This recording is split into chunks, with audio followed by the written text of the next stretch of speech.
to die every day to every problem, every pleasure, and not carry over any problem at all, so the mind remains tremendously attentive, active, clear. In the last video, we explored what it means to be truly free, not by following someone, but by stepping away from every identity, every group, every label. But now comes the real question. What happens inside when we stop belonging? When we're no longer the follower, the believer, the self? Krishnamurti's answer is simple and shocking.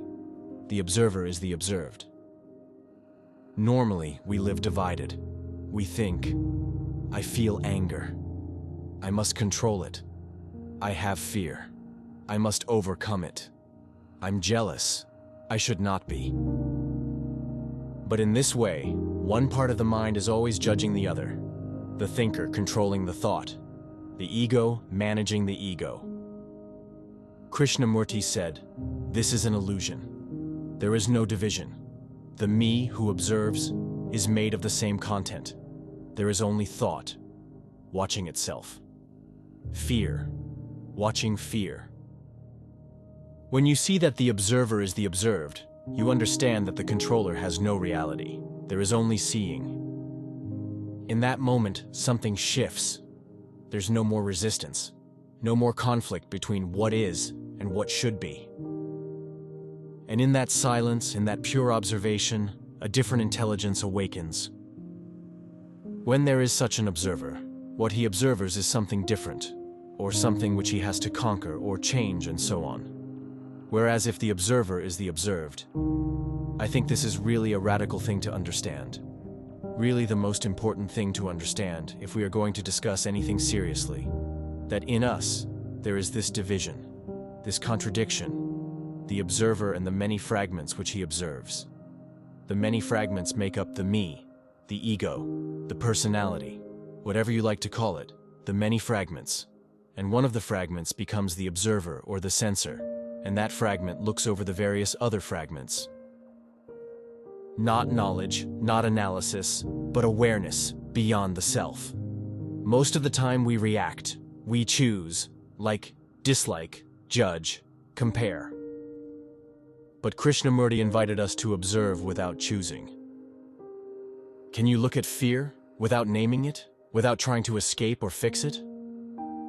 That is choiceless awareness, a clear mirror with no distortion.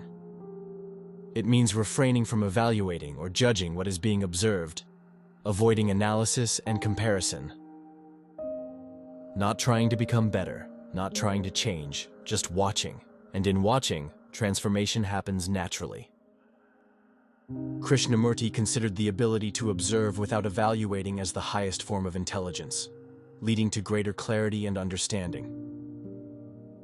The ego is made of the past, memories, beliefs, labels, traumas, all recycled. To observe without the self is to let the past die.